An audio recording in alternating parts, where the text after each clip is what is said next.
এই দেখুন, দূরে থাকুন। এরকম একদম দূরে থাকুন। একদম আমার কাছে আসার চেষ্টা করবেন না। এই কি সব যাতা বলছিস তুই? আমি তোর কাছে যাব কেন? আশ্চর্য! তুই একদম আমার কাছে আসার চেষ্টা করবি না। আমি তোর কাছে যেতে বয়েই গেছে। না, আসলে বলছিলাম কি, আমার মতো একটা ইনোসেন্ট ভোলা ভালা ছেলে পেয়ে আপনি আবার কাছে এসে উল্টাপাল্টা কিছু করতেও পারেন। তাই আর কি, আগে থেকে আপনাকে সাবধান করে দিলাম।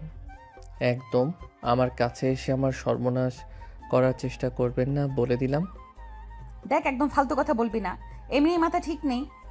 আর একটাও যদি ফালতু কথা বলেছিস তাহলে এখানে মেরে তোর মাথা ফাটিয়ে দেবো বলে দিলাম।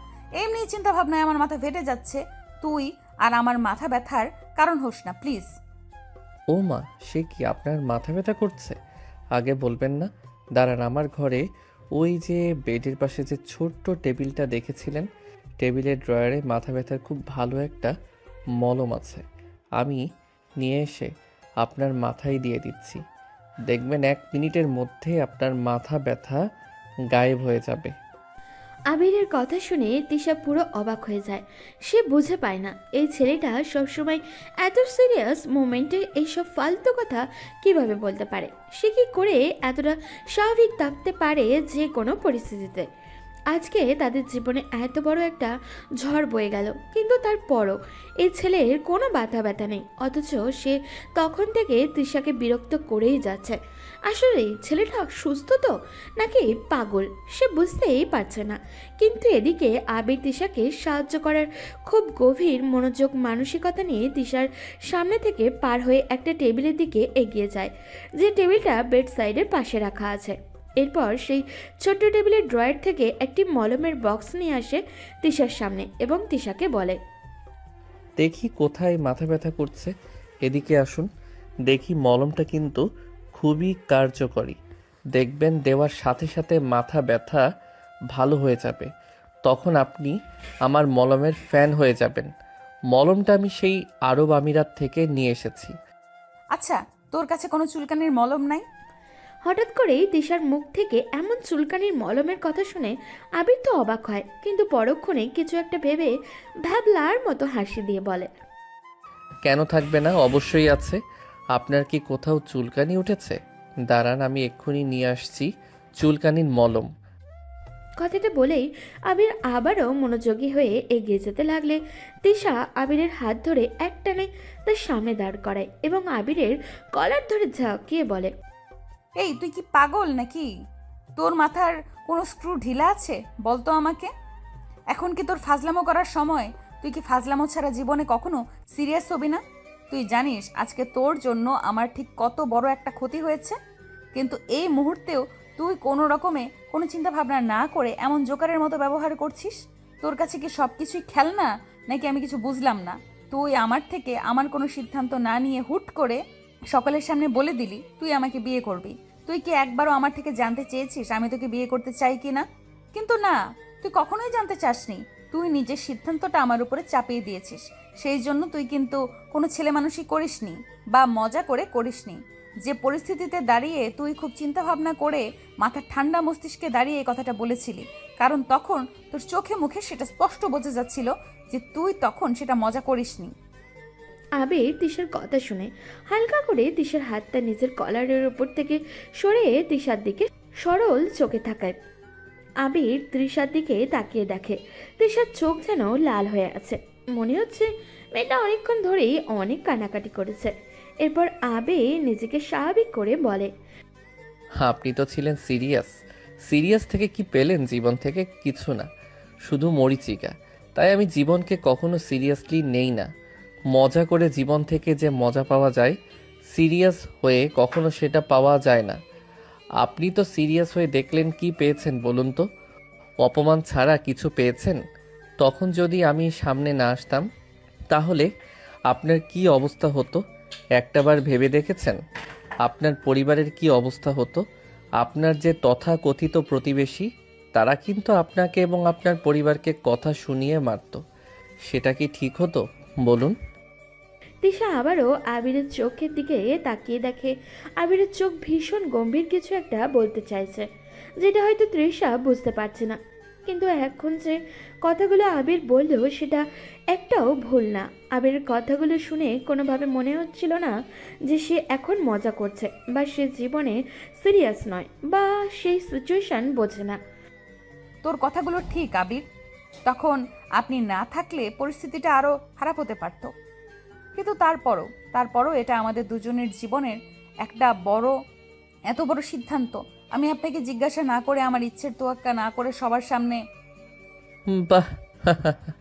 এই একটা ব্যাপারে আপনি খুব সিরিয়াস, তাই না? আমাকে কেন এখনো তুই বা তুমি বলতে পারছেন না? আমি তো আপনার চেয়ে 4 মাসের ছোট, তবু আমাকে আপনি। আপনি আবার ফাজলামো শুরু করলেন। দেখ, দয়া করে আমার সাথে আর মজা করবেন না, আমার মাথা আর নিচ্ছে না। আচ্ছা ফাইন, আর মজা করছি না। তবে সিরিয়াসলি বলছি, আপনি যদি আমাকে আপনি বলা বন্ধ না করেন, আমি কিন্তু আবার মজা করা শুরু করব। আপনি কি চান বলুন তো? ওই পরিস্থিতিতে আপনি কেন এই কাজটা করলেন? কেন বললেন যে আপনি আমাকে বিয়ে করবেন? আমি সেটাই চেয়েছি, যেটা আমার মনে হয়েছে ওই মুহূর্তে সবচেয়ে বেশি দরকার ছিল। আপনার সম্মান, আপনার পরিবারের সম্মান রক্ষা করা। কিন্তু আমার কি হবে? আমি কি চেয়েছিলাম সেটা একবারও ভাবলেন? আমি তো আপনার বউ হতে চাই না। আমাদের সম্পর্কটা কি ছিল? আপনি আমার ননদের দেবর, মানে আমার ভাবির ছোট ভাই। এর বেশি কিছু তো ছিল না। আর আপনি বা কেন করলেন? আপনি তো সবসময় বিয়েতে বিশ্বাসই করেন না, বলতেন ওটা একটা বোরিং সোশ্যাল কন্ট্রাক্ট। আমি বিয়েতে বিশ্বাস করি না, হ্যাঁ, কিন্তু আমি সম্পর্ক রক্ষায় বিশ্বাস করি। আর আপনি ঠিকই বলেছেন, আপনি আমার ভাবির ছোট বোন। আমাদের পরিবারের ভেতরে আপনার এত বড় অপমান হবে আর আমি সেটা দেখে চুপ থাকবো? আবির কথায় একটি অচেনা কাঠিন্য ছিল যা তৃষাকে অবাক করে। আবির যেন মুহূর্তের মধ্যে সেই চটুল যুবক থেকে একজন দায়িত্বশীল পুরুষে পরিণত হয়েছে। তৃষা অনুভব করলো আবির তাকে কিছু একটা বোঝাতে চাইছে। বিয়ে নিয়ে আবির এত সহজে সম্মতি দেওয়া একটা কিছুতেই স্বাভাবিক লাগছিল না। আপনার উদ্দেশ্য কি? আপনি এই পরিস্থিতিকে ব্যবহার করে আমাকে ব্ল্যাকমেল করতে চাইছেন না তো? ব্ল্যাকমেইল? আপনি এটা কি বললেন? আমার কাছে এত নিচে নামার মতো কিছু নেই। আমি যদি আপনাকে পছন্দ করতাম তাহলে সরাসরি বলতাম। আপনাকে ব্ল্যাকমেইল করার কোনো দরকার নেই। তাহলে কেন? এই মুহূর্তে সেটাই সেরা সমাধান। সামাজিকভাবে এই ঝড় থামানোর এটাই একমাত্র রাস্তা ছিল। যদি আপনি রাজি না হন তাহলে আমি এই কথা থেকে সরে আসব, কিন্তু তার আগে আপনাকে কথা দিতে হবে আপনি পরের অপমানগুলো সহ্য করার জন্য প্রস্তুত। পাড়া প্রতিবেশী আত্মীয় স্বজন সবার কথা, সবার তিরস্কার। আমি জানি, আমি সব জানি, কিন্তু এটা তো একটা মিথ্যা, একটা অভিনয়। মিথ্যা তখনই হতো যদি আমি বলতাম আমি আপনাকে ভালোবাসি। আমি তো শুধু বলেছি বিয়ে করব, আর এটা এখন আর মিথ্যা নয়। আমি আপনাকে সত্যি সত্যি বিয়ে করব, যদি আপনি রাজি থাকেন। আপনি আপনি কি পাগল হয়ে গেলেন? হয়তো, তবে আপনি কি সত্যিই ভাবছেন আমার মতো একটা ইনসিরিয়াস ছেলে এত বড় একটা ঝামেলার মধ্যে জেনে শুনে মাথা গলাবে শুধু মজা করার জন্য? না, এই কাজটা আমার জীবনের সবচেয়ে সিরিয়াস কাজ ছিল। কিন্তু আমার মনের কি হবে? আপনার মন? আপনার মন এই মুহূর্তে অপমানিত। আগে আমরা এই পরিস্থিতি থেকে বের হই, তারপর আপনি ধীরে ধীরে ভাববেন। তবে আমার একটি কথা মনে রাখবেন, বিয়ে মানে ভালোবাসার শেষ কথা নয়, এটা একটি শুরু। আমরা না হয় উল্টো পথে হাঁটলাম, আগে বিয়ে, তারপর না হয় জীবনের বাকি মজাগুলো একসাথে খুঁজে নিলাম। আপনি কি রাজি? তৃষা চুপ করে আবিরের দিকে তাকিয়ে রইল। তার মনে হাজারো দ্বন্দ্ব। আবিরকে বিশ্বাস করার চেয়ে অন্য কোনো পথ তার কাছে খোলা নেই। আমি আমি রাজি, কিন্তু এটা একটা চুক্তি হবে আবির, আমাদের দুজনের মধ্যে একটা চুক্তি। আপনার সব শর্ত মানতে আমি রাজি তৃষা। এখন শুধু বলুন কখন বিয়েটা হবে?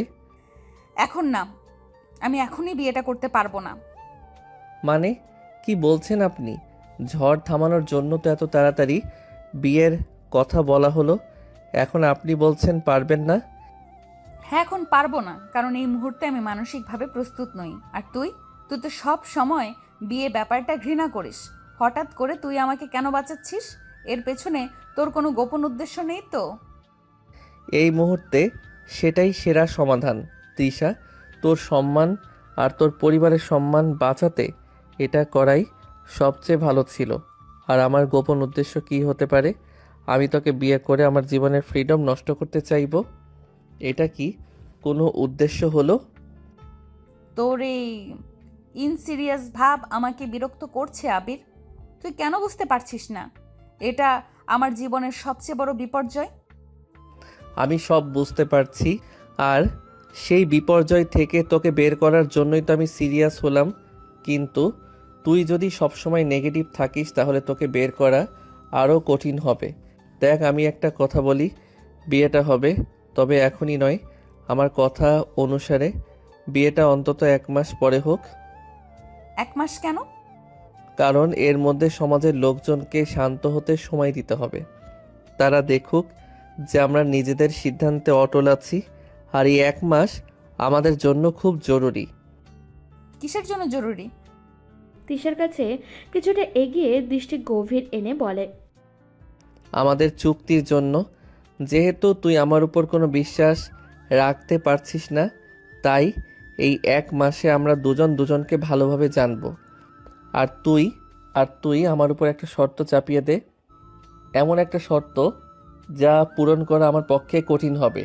যদি আমি সেটা পূরণ করতে না পারি তাহলে 1 মাস পরে এই বিয়েটা হবে না। আমি সবার সামনে সব দায়িত্ব নিজের কাঁধে নেব। আবিরের এই প্রস্তাব তিশাকে কিছুটা হতবাক করে। আবির যেন প্রমাণ করতে চাইছে যে তার উদ্দেশ্য পরিষ্কার, কোনো লুকানো মতলবও নেই। তার চটুল ব্যবহারের আড়ালে লুকিয়ে থাকা দায়িত্ববোধ এবং প্রকাশও পাচ্ছে। তিশা এক মুহূর্ত চিন্তা করল, আবিরকে বিশ্বাস করার চেয়ে বরং তার জন্য একটি অসম্ভব শর্ত রাখাটাই বেশি নিরাপদ মনে হলো। ঠিক আছে, আমি তোর শর্ত মানতে রাজি। বিয়েটা 1 মাস পরে হবে, আর আমার একটা শর্ত আছে। বলুন, আমি আপনার সব শর্ত মানতে প্রস্তুত। এই 1 মাস তুই আমাদের বাড়িতে থাকবি। আমার বাবা মা ভাইয়া ভাবি সবার সাথে থাকবি। শুধু তাই নয়, তোকে এমনভাবে থাকতে হবে যেন তুই সত্যিই আমাকে প্রচণ্ড ভালোবাসিস। তুই আমার সাথে ফ্লার্টিং করবি, মজা করবি, কিন্তু আমি যখনই তোকে এই চুক্তি থেকে সরে আসতে বলবো তখনই তুই কোনো প্রশ্ন না করে সরে আসবি। বাহ, এটা তো আমার জন্য কোনো কঠিন কাজ নয়।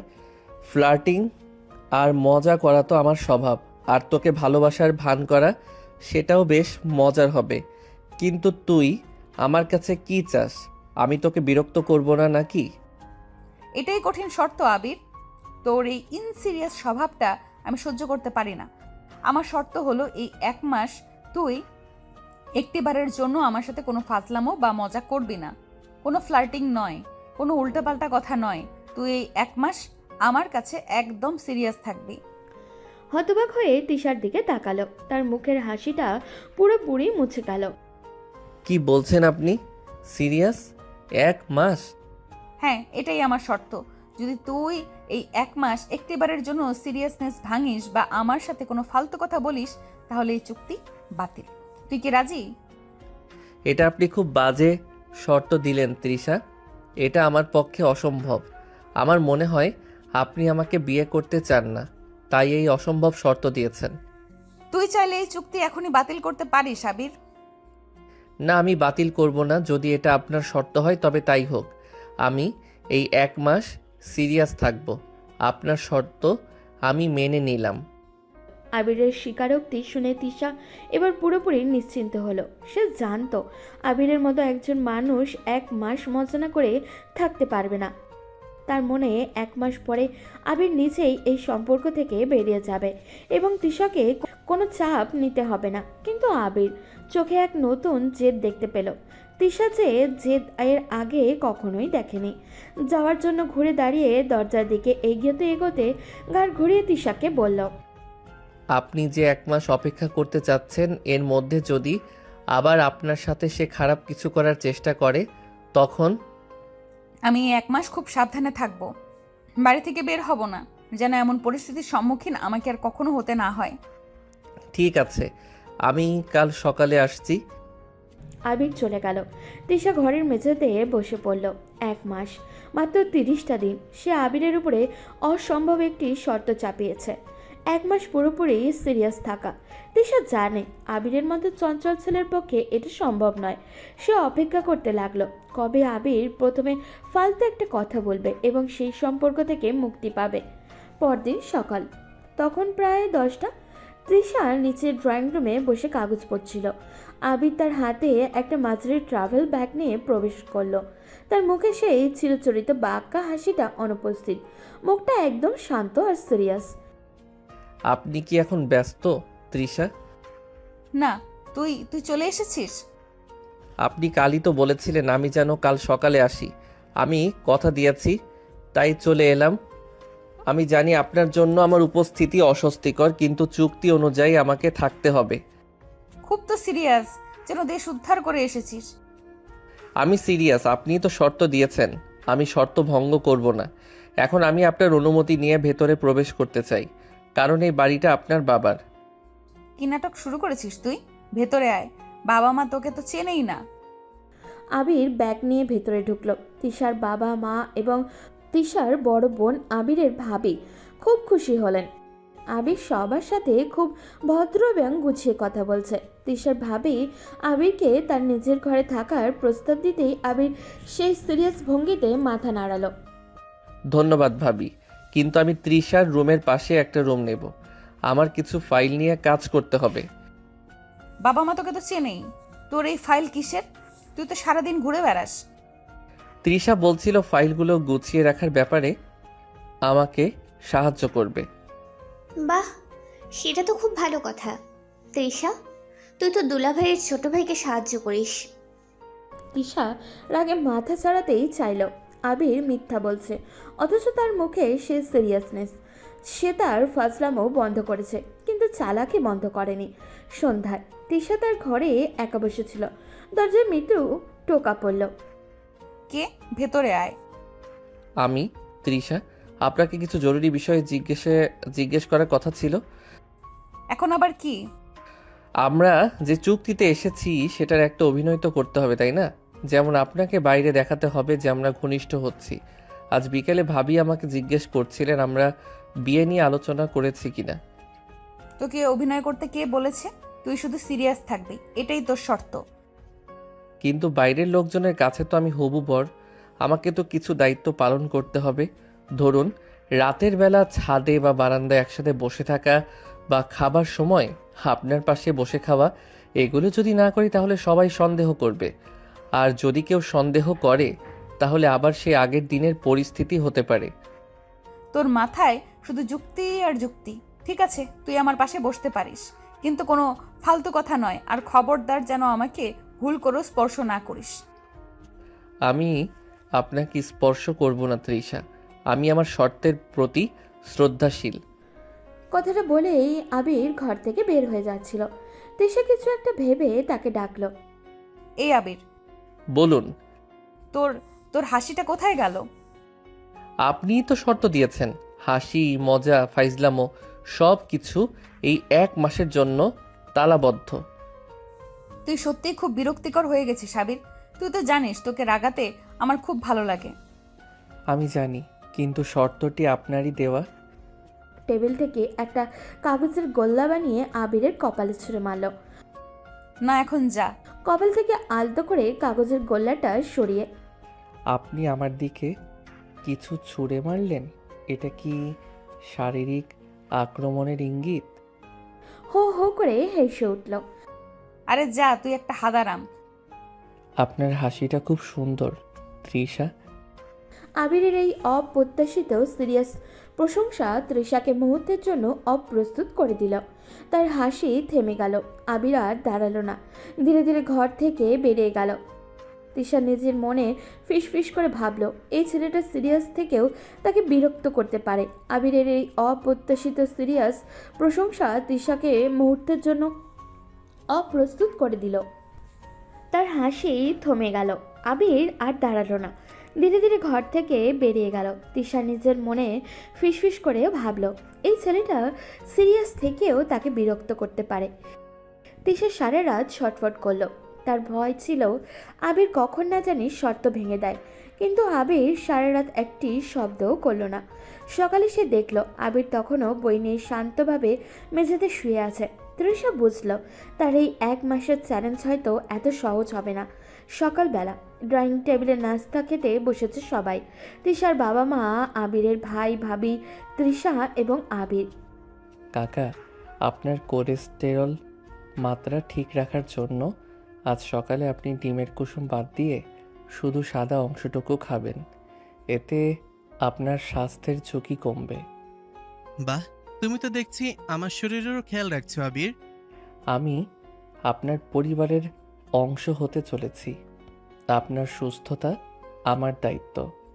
তুই আমাকে দেখিয়ে দেখিয়ে নাটক করছিস, তাই না? আমি নাটক করছি না তৃষা, আমি শুধুমাত্র স্বাস্থ্যকর অভ্যাস সম্পর্কে কথা বলছি। কি রে তৃষা, আবির তো ভালো কথাই বলছে, তোর সমস্যা কি? না মানে আমি ভাবছি আবিরের মাথায় কোনো সমস্যা হলো কি না। আমার মাথায় কোনো সমস্যা হয়নি তৃষা। আপনার কোনো প্রশ্ন থাকলে আপনি আমাকে জিজ্ঞেস করতে পারেন। দুপুরে আবির বারান্দায় বসে ল্যাপটপে কাজ করছিল। তৃষা সেখানে এলো।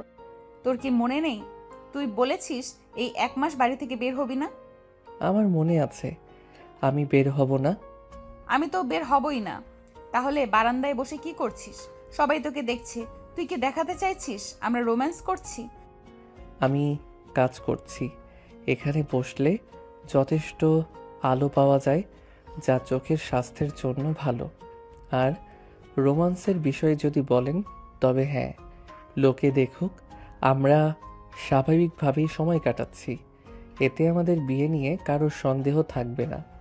তোর মাথাটা শুধু যুক্তি আর যুক্তি, তুই একটা রোবট।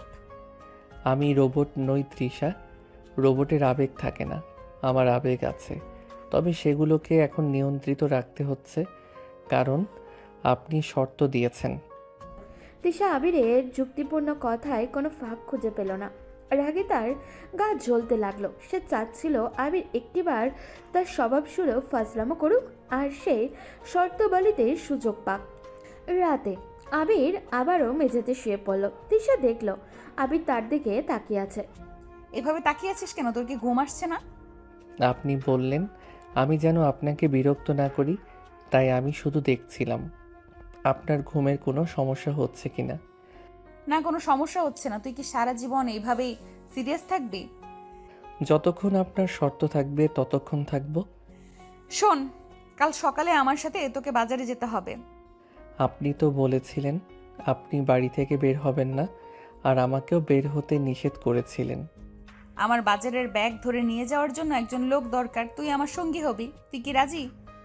আপনি যদি বলেন তবে আমি যেতে রাজি, তবে বাজারে গিয়ে আমি কোনো ফালতু কথা বলবো না। তৃষা বুঝতে পারল বাজারের লোকজনের সামনে আবিরের সিরিয়াস থাকার ভান করাটা সহজ হবে না। সেখানে হয়তো আবির শর্ত ভেঙে ফেলবে। তৃষা মনে মনে হাসলো। অবশেষে আবিরকে হারানো সম্ভব হতে চলেছে। পরদিন সকাল, তৃষা আর আবির বাজারে গেল। তৃষা একটি ঝলমলে হলুদ শাড়ি পরেছে আর আবির পরেছে ফর্মাল শার্ট প্যান্ট। আবিরের মুখে সেই কঠোর সিরিয়াস ভাবটি বজায় আছে। কিরে, তোর কি গরম লাগছে না? এত টাইট হয়ে আছিস কেন? আমাকে আপনার দেওয়া শর্ত পূরণ করতে হবে তৃষা। বাজারে এসেও তুই এই কথা বলবি? চারপাশে এত মানুষ, একটু হাস। আপনার শর্ত হলো আমি 1 মাস ফাইজলামো বা মজা করব না, হাসাও এর অন্তর্ভুক্ত। তারা বাজারের ভেতরে ঢুকলো। তৃষা ইচ্ছাকৃতভাবে আবিরকে নিয়ে সবচেয়ে ভিড়ের গলিতে গেল। এই, আমার ব্যাগটা ধর আর দেখ, আমি যে সবজিগুলো দেখাবো সেগুলোই কিনবি। ঠিক আছে। তৃষা একটি দোকানে গিয়ে দাম নিয়ে দরদাম শুরু করলো। একজন সবজি বিক্রেতা আবিরকে দেখে হাসতে শুরু করলো। স্যার, আপনি তো দেখছি খুবই গম্ভীর। নতুন বিয়ে করেছেন নাকি? ম্যাডামেরা তো কাজের লোক হয়ে ঘুরছেন। হ্যাঁ, একদম নতুন বিয়ে। আমার বর এমনই, সব সময় বউয়ের কথা শোনে। কি স্যার, কিছু একটা বলুন, ম্যাডামের কথার সাথে তাল মেলান। উনি যা বলেছেন তা সত্যি। আমি ওর সাথে আছি এবং ওর আদেশ পালন করছি। দামের বিষয়ে আপনার সাথে আলোচনা করাটা আমার কাজের মধ্যে পড়ছে না। বিক্রেতা আবিরের উত্তরে হতাশ হয়ে তৃষার দিকে তাকালো। তৃষা মনে মনে বিরক্ত হলো। আবির এত চাপের মধ্যেও নিজেকে সামলে রাখছে। এরপর তিশা তাকে মাছের বাজারে নিয়ে গেল। চারিদিকে কাদা আর ভিড়। এই দেখ, এখন আমার হাত নোংরা হবে। তুই এই ইলিশ মাছটা ধরে দেখ তাজা কিনা।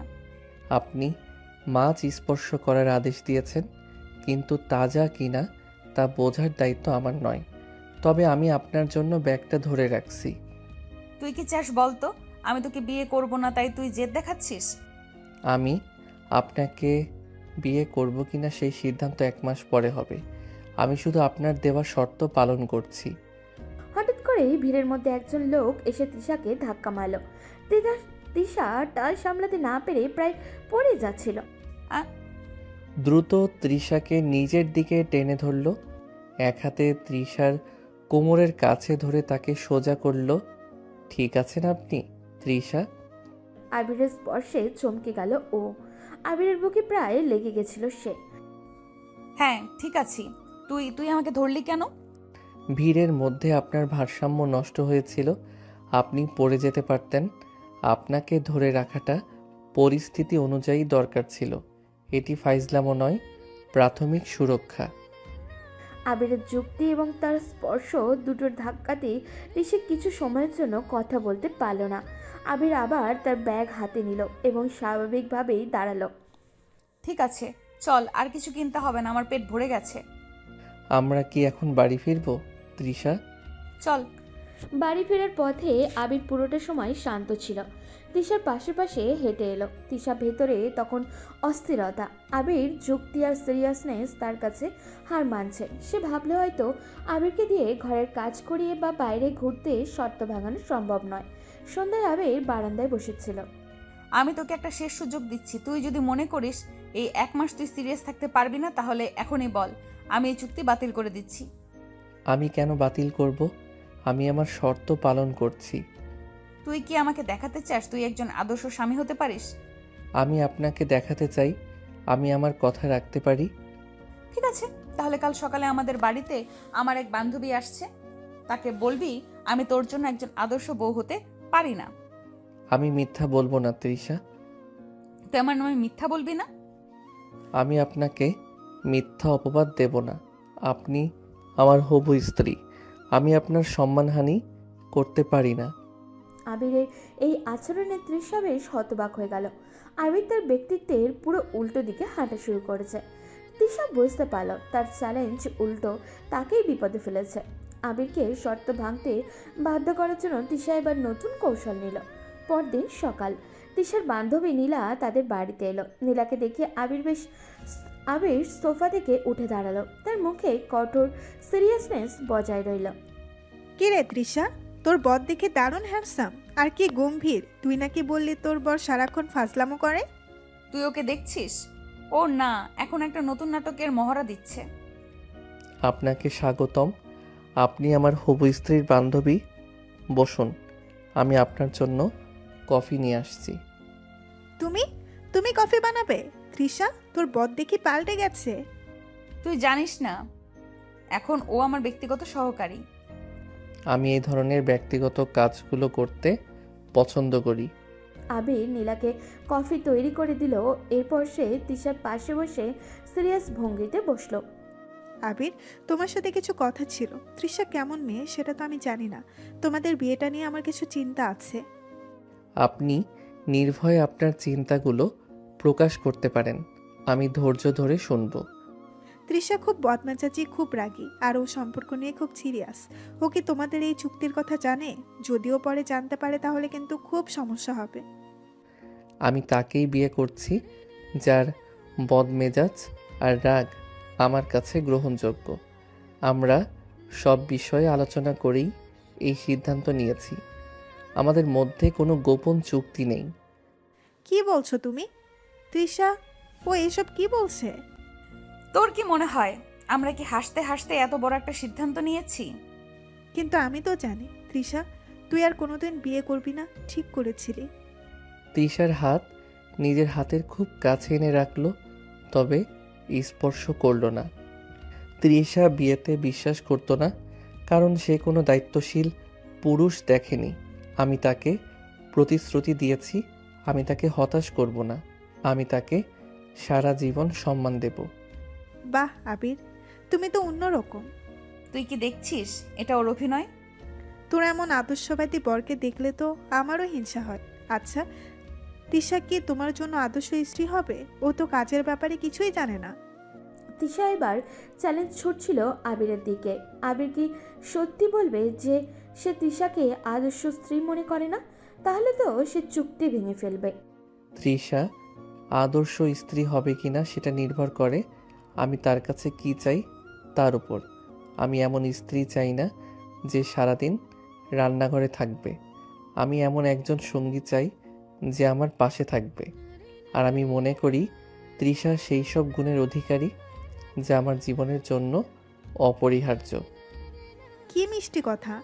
তুই কি সত্যি এই কথাগুলো বলছিস? আমি সবসময় সত্য কথা বলি তৃষা, এটাই আমার সিরিয়াসনেস।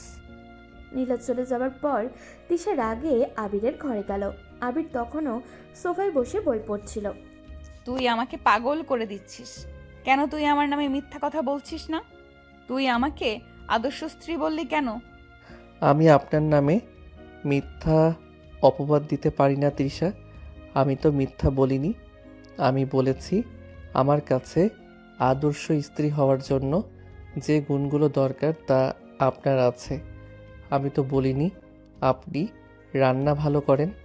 তোর চালাকি আমি বুঝি। তুই আমাকে অপমান না করে অন্যভাবে শর্ত মানছিস। আমি চ্যালেঞ্জ নিয়েছি, আমি হারব না।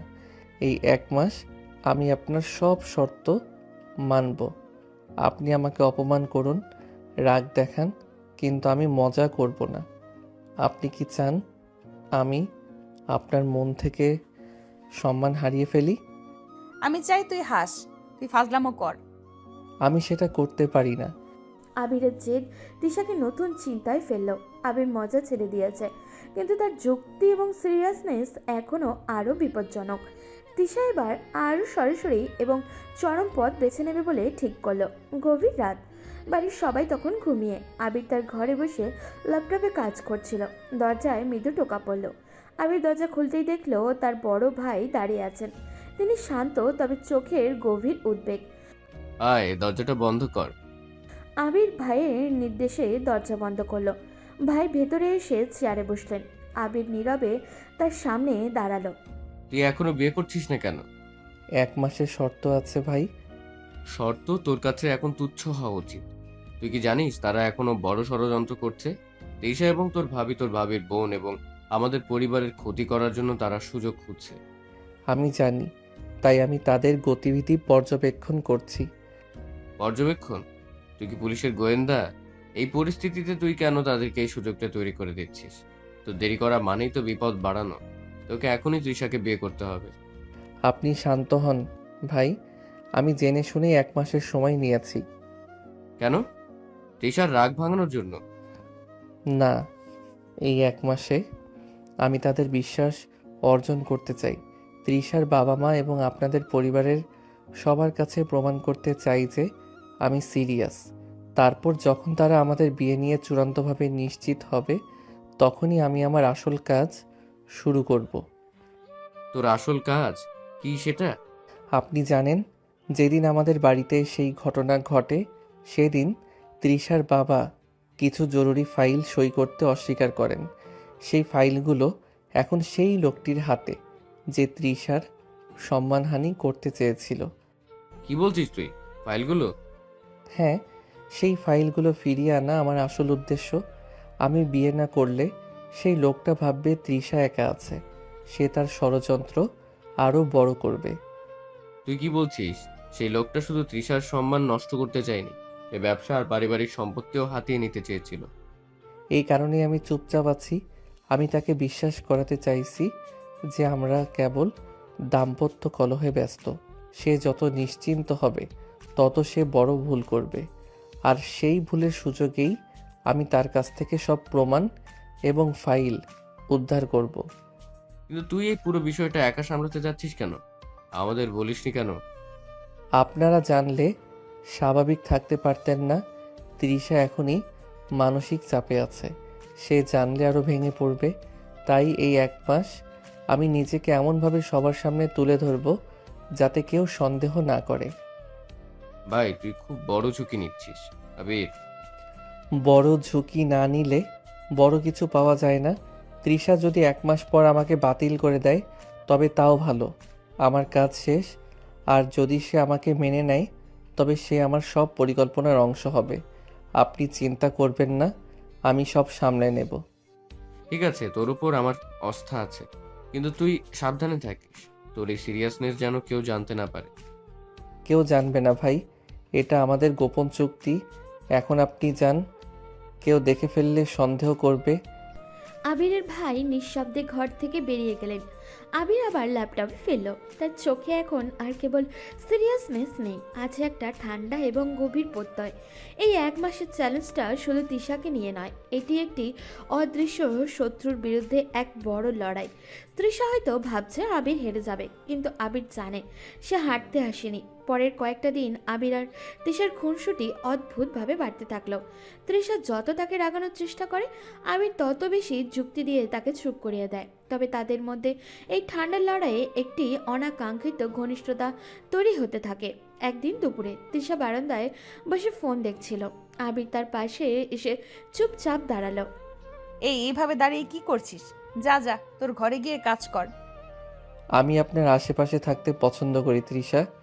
এতে আমি নিশ্চিত হতে পারি যে আপনি সুরক্ষিত আছেন। আপনার চারপাশে আমার উপস্থিতি তো আপনার শর্তের বাইরে নয়। তুই কি আমাকে সত্যি সত্যি পাহারা দিচ্ছিস? আমি আপনাকে পাহারা দিচ্ছি না, আমি আপনাকে সঙ্গ দিচ্ছি। দেখ, তুই যদি এইভাবে বেশি মনোযোগ দিস তাহলে কিন্তু আমার ঘুম আসবে না। আপনি নির্দ্বিধায় বিশ্রাম নিতে পারেন। আমি আপনার আশেপাশে থাকলে আপনার ঘুম আরও গভীর হবে। আবিরের যুক্তিগত উত্তর শুনে তৃষা হাসতে পারল না, রাখতেও পারল না। সে ফোন সরিয়ে রেখে আবিরের দিকে ঝুঁকে এলো। আমি যদি তোকে চুমু দেই তখন তোর সিরিয়াসনেস থাকবে?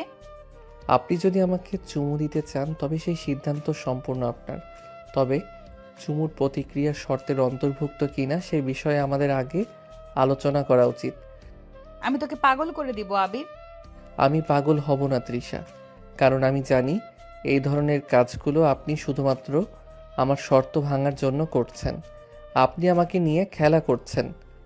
তৃষা আবিরের চোখের দিকে তাকালো। তার চোখে সামান্যতম চাপালতা নেই, শুধু দৃঢ়তা। তৃষা দীর্ঘশ্বাস ফেলল। এই খেলা এখন তার নিজের বিরুদ্ধেই যাচ্ছে। এদিকে শহরের অন্য প্রান্তে সেই গোপন শত্রু তৃষা এবং তার পরিবারের বিরুদ্ধে আরও বড় ষড়যন্ত্রের জাল বুনছিল। লোকটির নাম ছিল রিয়াজ।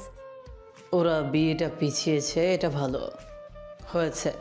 ওদের নিজেদের মধ্যে অবিশ্বাস বেড়েছে। এখন সময় হয়েছে আঘাত হানার। কিন্তু ভাই, আবির ছেলেটা তো ওদের বাড়িতেই আছে, ও খুব নজর রাখছে মনে হলো। আবির একটা ফাজিল ছেলে, ওর নজর শুধু তৃষাকে নিয়ে ফাজলামি করার দিকে থাকে। ও কোনোদিনও বুঝতে পারবে না আমরা কি করছি। তোর কাজ হলো তৃষার বাবার সই করা সেই ফাইলগুলো ব্যবহার করে শেয়ার বাজারে একটা বড় চাল দেওয়া। ওদের ব্যবসা পুরোপুরি ধসিয়ে দিতে হবে। ফাইলগুলো এখন কোথায় আছে ভাই? ফাইলগুলো এখন আমার কাছে, তবে এর একটা কপি আবিরের ভাইয়ের অফিসে আছে।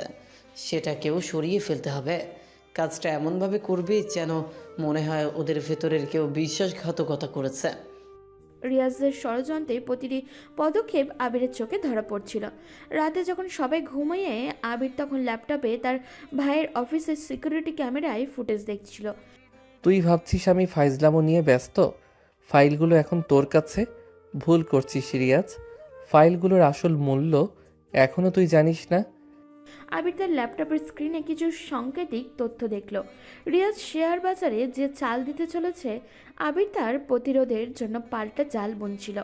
আবির বুঝতে পারল রিয়াজ তৃষার বাবার ব্যবসার পতনের জন্য এমন একটি তারিখ বেছে নিয়েছে, যা তৃষা এবং আবিরের যুক্তির ঠিক 1 সপ্তাহ আগে। পরের দিন সকাল, তৃষা আবিরকে দেখলো তার ল্যাপটপে দ্রুত কিছু টাইপ করছে।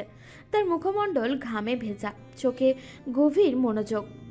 এই কি করছিস? তোর কি হয়েছে? কিছু না, অফিসের কিছু জরুরি কাজ ছিল। কি এমন জরুরি কাজ যে তোর কপালে এত ঘাম? কাজের চাপ বাড়ছে তৃষা, কারণ আমি 1 মাসের ছুটিতে যেতে চাই। সেই ছুটির কাজগুলো গুছিয়ে রাখছি। ছুটি কোথায় পাবি?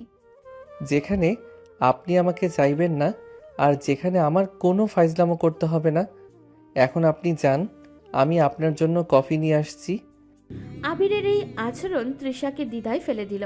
সে জানে না আবিরের এই কাজের চাপ এবং ছুটির পরিকল্পনা শুধু সিরিয়াস থাকার অভিনয়, নাকি এর পেছনে অন্য কোনো গভীর রহস্য লুকিয়ে আছে। তৃষার চারপাশে যে অদৃশ্য বিপদ ঘনীভূত হচ্ছে তা সে টেরও পাচ্ছে না। পরদিন সকালে তৃষা আবিরের আচরণ আরও নিবিড়ভাবে পর্যবেক্ষণ করতে শুরু করলো।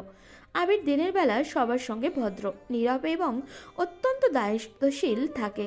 সে তৃষার বাবার ওষুধ ঠিক সময়ে মনে করিয়ে দেয়, ভাবির বাজারের তালিকা গুছিয়ে রাখে এবং ভাইয়ের অফিসের কিছু জরুরি চিঠিও টাইপ করে দেয়। অথচ সে নিজে একজন সিরিয়াস মানুষ সেজে আছে। সন্ধ্যাবেলা আবির তার ঘরে ল্যাপটপে কাজ করছে। তৃষা চুপিসারে তার দরজার বাইরে এসে দাঁড়ালো। সে শুনল আবির খুব শান্ত স্বরে ফোনে কারোর সাথে কথা বলছে। আমাকে সব তথ্য দিন। ওদের পরবর্তী পদক্ষেপ কী হতে পারে? হ্যাঁ, আমি জানি। ঠিক আছে, আমি প্রস্তুত। তৃষা কিছুই বুঝতে পারল না আবির কার সাথে কথা বলছে, কিসের তথ্য। তৃষার মন থেকে বিরক্ত এবং রাগ ধীরে ধীরে সরে গিয়ে তার জায়গায় এক ধরনের কৌতূহল এবং অদ্ভুত আকর্ষণ তৈরি হতে থাকলো। আবিরের গাম্ভীর্য, যা আগে অসহ্য লাগতো, এখন তার কাছে এক গভীর নির্ভরতার প্রতীক মনে হচ্ছে। পরদিন ভোরে তৃষা ছাদে গিয়ে দেখলো আবির একা ব্যায়াম করছে। তার শরীর থেকে বিন্দু বিন্দু ঘামও ঝরছে। আবির তাকে দেখেও কোনো কথা বলল না, কেবল ঘাড় ঘুরিয়ে দেখলো এবং নিজের কাজে মনোযোগ দিল। এই তুই এত সকালে উঠে কি করছিস? স্বাস্থ্য সচেতনতা আমার জীবনের একটি অংশ। সকালের ব্যায়াম শারীরিক এবং মানসিক স্বাস্থ্যের জন্য খুব জরুরি। তুই নিজেকে এত কষ্ট দিচ্ছিস কেন? একদিন ফাজলামো করে দিলেই তো মুক্তি পেয়ে যাস। কেন করছিস এমন? আমি কথা দিয়েছি তৃষা, আমি আমার কথা থেকে সরব না। কিন্তু আমার মনে হচ্ছে তুই আমার দেওয়া শর্তের চেয়ে বেশি কিছু করছিস। তুই কি আমার উপর প্রতিশোধ নিচ্ছিস? আমি প্রতিশোধ নেই না তৃষা, আমি ন্যায় প্রতিষ্ঠা করি। আবিরের কথাটি বলে ব্যায়াম শেষ করলো এবং তৃষা পাশ দিয়ে চলে যাচ্ছিল। আবিরের শরীরের ঘ্রাণ আর তার দৃঢ় পেশি এবং তার সেই অচেনা গম্ভীরতা, সব কিছু মিলে তৃষার ভিতরে এক অজানা অনুভূতি তৈরি হলো। এই বলুন। তুই কি সবসময় এত সুন্দর করে কথা বলিস? আমি সবসময় স্পষ্টভাবে কথা বলি, আপনি হয়তো মনোযোগ দেননি। তুই তুই কি আর কোনো মেয়েকে এমন সিরিয়াসলি বাঁচিয়েছিস? আমার মনে নেই, আপনি প্রথম নারী যার জন্য আমি এতটা সিরিয়াস হলাম। আবিরের এই স্বীকারোক্তি তৃষার হৃদয়ে গভীরভাবে আঘাত করলো। সে বুঝতে পারল তার ভেতরের তীব্র রাগ কখন যেন এক নরম ভালো লাগায় বদলে গেছে। আবির যে তার জন্য এত বড় ঝুঁকি নিয়েছে, এই অনুভূতি তাকে অপরাধী করে তুলল। সন্ধ্যায় তৃষা একা ঘরেই বসেছিল। সে মনে মনে ভাবল, আবির যখন মজা করত তখন সে তার প্রতি বিরক্ত দেখাতো, কিন্তু এখন আবির এতটা ভালো, এতটা দায়িত্বশীল, তবু সে তাকে বিয়ে করতে রাজি নয়। আসলে কি চায়ও? তুই কি আবিরকে ভালোবাসিস? নিজের প্রশ্ন শুনে তৃষা কেঁপে উঠল। সে বারবার আবিরকে ফজলামো করতে বলেছে, কিন্তু এখন যদি আবির সত্যিই ফজলামো শুরু করে তাহলে কি তার ভালো লাগবে? না, এই সিরিয়াস দায়িত্বশীল আবিরকে তার অদ্ভুতভাবে ভালো লাগছে। ঠিক তখনই দরজায় টোকা পড়ল। আবিরের হাতে গরম কফির মগ নিয়ে দাঁড়ানো। আপনার দুশ্চিন্তা হচ্ছে মনে হলো, কফি পান করুন, এতে সাময়িক স্বস্তি পাবেন। তুই কিভাবে বুঝলি? আপনার কপালে ভাঁজ পড়েছে, এটা দুশ্চিন্তার লক্ষণ। তৃষা মগটা আবিরের হাত থেকে নিতে গিয়ে আবিরের আঙুল স্পর্শ করলো। সেই স্পর্শে তৃষ্ণার শরীর কেঁপে উঠল। আবির শান্ত ছিল। আবির, তুই তুই কি সবসময় আমাকে এভাবে আগলে রাখবি? যতক্ষণ প্রয়োজন ততক্ষণ রাখবো। এখন কফি পান করুন তৃষা। আবির কোনো রকম মজা না করে চলে গেল। তৃষা কফির মগ হাতে নিয়ে বারান্দায় দাঁড়ালো। চাঁদ দেখতে দেখতে তার মনে হলো আবির এই গাম্ভীর্য তার কাছে এক ধরনের আকর্ষণ। তৃষার ভিতরে এই আর কোনো বিরক্ত নেই, শুধু অস্থিরতা। সে আর আবিরের শর্ত ভাঙা দেখতে চায় না, সে চায় আবির তার পাশে থাকুক। পরদিন সকালে তৃষার বান্ধবী নীলা আবারও তাদের বাড়িতে এলো। তৃষা নীলার সঙ্গে নিজের ঘরে দরজা বন্ধ করে বসলো। আবির তখন বারান্দায় কাজ করছে। কিরে, তোর বরটাকে তো আর খুঁজেই পাওয়া যায় না, সারাক্ষণ কি গম্ভীর হয়ে থাকে। তুই না বললি 1 মাস ওর ফাসলামো বন্ধ থাকবে না, অথচ ওকে দেখে মনে হচ্ছে যেন কোনো গভীর রিসার্চ করছে। তুই বুঝবি না নীলা, প্রথম দিকে আমিও ভেবেছিলাম ও 1-2 দিনের বেশি পারবে না, কিন্তু ও তো হার মানছেই না। এখন আমি আর চাই না ও হার মানুক। কি বলছিস তুই? তুই তো ওকে হারাতে চেয়েছিলি যাতে বিয়েটা ভেঙে যায়। সেটাই তো আসল কথা নীলা। এখন আমি আর বিয়েটা ভাঙতে চাই না। আমি বুঝতে পারছি না কখন কি হয়ে গেল। কি হয়েছে তোর? তুই কি সত্যি ওকে ভালোবাসতে শুরু করেছিস? যে ছেলেটাকে তুই ঘৃণা করতি তার প্রেমে পড়লি? আমি ওর ফাজলামোকে ঘৃণা করতাম, কিন্তু ওর সিরিয়াসনেসকে না। তুই কি জানিস সেদিন কি হয়েছিল? সেদিন আবির হঠাৎ করে সকলের সামনে আমাকে বিয়ের কথা বলেছিল। তুই তো শুধু বললি যে একটা ঝামেলা হয়েছে, আর তোর সম্মান যাচ্ছিল। কি হয়েছে বল তো? আমি সেদিন কলেজ থেকে ফিরছিলাম, বাস স্ট্যান্ডের কাছে একটা লোক আমার পিছু নিয়েছিল। প্রথমে বুঝতে পারিনি, তারপর নির্জন গলিতে লোকটা আমার খুব কাছে এসে অসভ্যতা শুরু করে। লোকটা এমনভাবে আমার পাশে দাঁড়িয়েছিল যেন আমরা দুজন কোনো গোপন কথা বলছি। কি বলছিস তুই? তুই ওকে মারিসনি কেন? আমি ধাক্কা দিয়ে সরে যেতে চেয়েছিলাম, কিন্তু তখনই এলাকার কয়েকজন লোক এসে পড়ে।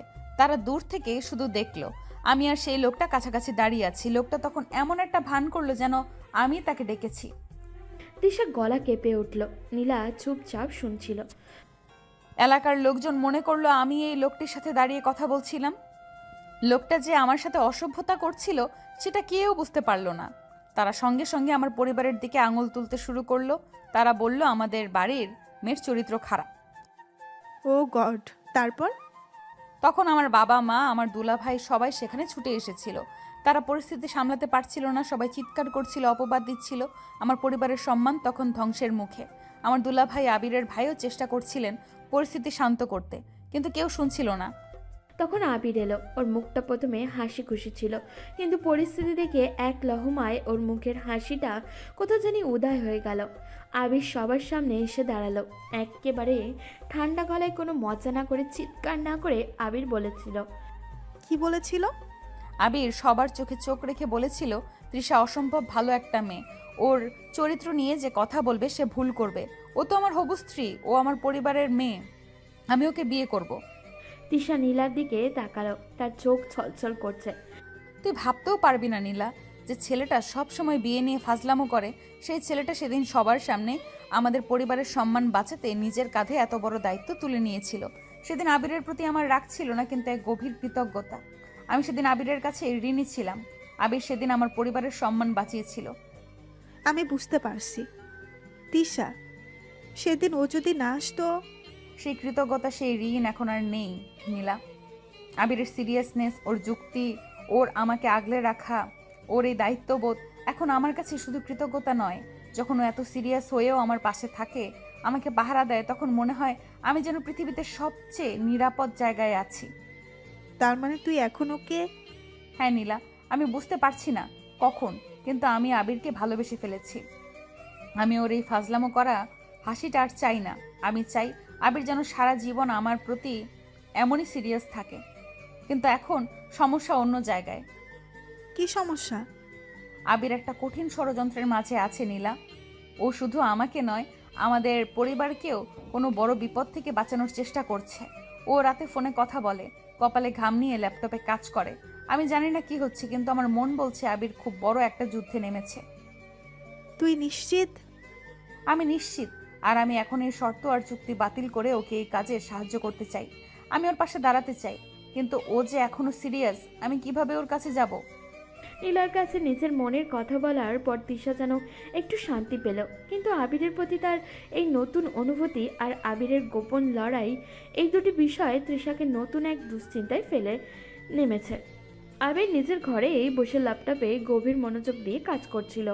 তার কপালে সামান্য ভাঁজ, যা তার মনোযোগের গভীরতা নির্দেশ করছিল। দরজায় কোনো টোকা পড়ল না। তৃষা চুপি সারে ঘরে প্রবেশ করলো। আপনি? কিছু দরকার তৃষা?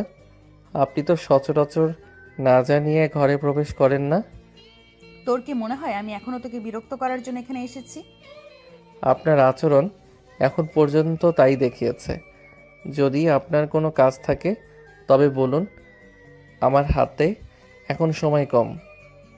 আবিরের ল্যাপটপের দিকে তাকালো, যেখানে অনেক সাংকেতিক তথ্য দেখা যাচ্ছিল। তুই কি করছিস আবির? তুই কি কোনো ঝামেলায় পড়েছিস? এটা একান্তই ব্যক্তিগত কাজ তৃষা, আপনাকে বুঝতে হবে না। এখন যদি অনুমতি দেন আমি কাজে ফিরতে পারি।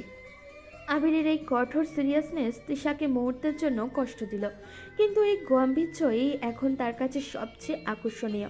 তৃষা ঘরের দরজায় আলতো করে ভেজিয়ে দিল। আমি এসেছি তোকে একটা কথা বলতে আবির, যেটা এই চুক্তির বাইরের কথা। আপনার যে কোনো কথা আমি গুরুত্ব দিয়ে শুনবো, বলুন। আমি তোকে ভালোবাসি আবির। ঘরে এক গভীর নীরবতা নেমে এলো। ল্যাপটপের পাখা ঘরের মৃদু শব্দ ছাড়া আর কোনো আওয়াজই ছিল না। আবির হঠাৎ করে কাজ থামিয়ে দিল। সে কিছুক্ষণ শূন্য দৃষ্টিতে ল্যাপটপের স্ক্রিনের দিকে তাকিয়ে রইল, যেন সে তৃষার কথাগুলো বিশ্বাসই করতে পারেনি। কি বললেন আপনি? আমি বলছি আমি তোকে ভালোবাসি। তোর এই সিরিয়াসনেস, তোর এই দায়িত্ব জ্ঞান, এগুলো আমার খুব ভালো লেগেছে। আমি জানি না কখন, কিন্তু আমি এখন তোকে চাই। আমি আর তোর শর্ত ভাঙা দেখতে চাই না। আমি চাই তুই সব সময় আমার পাশে থাক। আমি আর এই বিয়ে বাতিল করতে চাই না। আবির ধীরে ধীরে ল্যাপটপ বন্ধ করলো। সে তৃষার দিকে ফিরল। তার চোখে সেই একই শান্ত আর গম্ভীর ভাব। তৃষার স্বীকারোক্তি শুনেও তার মুখে কোনো হাসির রেখা দেখা গেল না। আবির তখন গভীরভাবে ভাবছিল, তৃষাকে সরাসরি ফিরিয়ে দিলে বা বেশি কথা বললে পরিস্থিতি স্বাভাবিক থাকবে না। শত্রুরা ধরে নেবে তাদের মধ্যে দূরত্ব তৈরি হয়েছে এবং তারা আঘাত হানার সুযোগ পাবে। আমি কি ভাবি সেটা এখন গুরুত্বপূর্ণ নয় তৃষা, কিন্তু আপনার এই অনুভূতিকে আমি সম্মান জানাই। তুই কি আমাকে ভালোবাসিস না? তুই আমাকে কিছু বলবি না? আমি এখন আবেগ নিয়ে কোনো আলোচনা শুরু করতে চাই না। আপনি জানেন আমি এক কঠিন পরিস্থিতিতে আছি। আপনি যখন আমার প্রতি এত বড় আস্থা দেখালেন, তখন আমি চাই না সেই আস্থায় কোনো চির ধরুক। আমি তোর পাশে থাকতে চাই আবির। তোর এই কঠিন কাজে আমি তোকে সাহায্য করতে চাই। আপনি আমার পাশে আছেন, এটাই আমার জন্য সবচেয়ে বড় সাহায্য। আপনি যদি এখন পরিস্থিতি জটিল না করেন, আমাকে নিয়ে বেশি সন্দেহ না করেন, তবেই আমি কাজে মনোযোগ দিতে পারবো। আমার কাজ এখন শুধু আপনার এবং আপনার পরিবারের সম্মান রক্ষা করা। আবির ইচ্ছা করেই নিজের পরিকল্পনার কোনো অংশ প্রকাশ করল না। তৃষা যেন কোনোভাবেই না বুঝতে পারে যে তাদের সম্মান বাঁচাতে সে এত বড় ষড়যন্ত্রের মাঝে জড়িয়ে পড়েছে। তৃষা তখনও মনে করে আবির সেদিন কেবল তাদের অপমান থেকে বাঁচানোর জন্যই বিয়ের কথা বলেছিল। আমি তো সব শর্ত মানি আবির। আমি তোকে আর বিরক্ত করব না। আমি বুঝতে পারছি তোর কোনো বড় সমস্যা চলছে। এটাই আমি আপনার কাছে চেয়েছিলাম তৃষা। আপনার এই বিশ্বাস আমার কাছে খুব জরুরি। এখন আপনি যান, আমি খুব শীঘ্রই কাজে ফিরব। আবির নিজের আবেগ চেপে এমনভাবে কথাগুলো বলল যেন সে তৃষার অনুভূতিকে পাশ কাটিয়ে যাচ্ছে। তৃষা বুঝল এখন আবিরকে চাপ দেওয়া ঠিক হবে না। সে নীরবে ঘর থেকে বেরিয়ে গেল। আবির দরজা বন্ধ হওয়ার শব্দ শুনে চেয়ারে এলিয়ে পড়ল। সে ল্যাপটপের দিকে তাকিয়ে গভীর শ্বাস নিল। আমি জানি আমি তোমাকে ভালোবাসি তৃষা, কিন্তু এই মুহূর্তে তোমার এই ভালোবাসা আমার সবচেয়ে বড় শক্তি। আর এই শক্তিকে আমি ভুল কারণে ব্যবহার হতে দেব না। রিয়াজ, এবার খেলার নিয়ম বদলে যাবে। আবির দ্রুত ল্যাপটপ চালু করলো। রিয়াজ যে কোনো মুহূর্তেই আঘাত হানতে পারে। আবিরের হৃদয়ে তৃষার ভালোবাসা, আশ্বাস এবং বাইরের শত্রুর ষড়যন্ত্র, এই দুইয়ের মধ্যে এক কঠিন যুদ্ধ শুরু হলো। আবির নিজের আবেগ চেপে এমনভাবে কথাগুলো বলল যেন সে তৃষার অনুভূতিকে পাশ কাটিয়েছে। সে নীরবে ঘর থেকে বেরিয়ে গেল, কিন্তু তৃষার মন এখন শান্ত। আবির তাকে প্রত্যাখ্যান করেনি, বরং পরিস্থিতি স্বাভাবিক রাখার জন্য তার অনুভূতিকে সম্মান জানিয়েছে। তৃষা ঠিক করলো আবিরের শর্ত বজায় রেখেই সে তার ভালোবাসার প্রকাশ ঘটাবে। পরদিন সকাল, আবির বারান্দায় বসে ল্যাপটপে কাজ করছিল। তৃষা এক কাপ গরম কফি নিয়ে তার কাছে এলো। আবির কাজে এতই ডুবেছিল যে তার কফি খাওয়ার কথা মনেই ছিল না। এই নে তোর সেই পছন্দ করা ব্ল্যাক কফি, একদম তোর মেজাজের মতো, তিতকুটে আর গম্ভীর। আপনি কফি নিয়ে এলেন?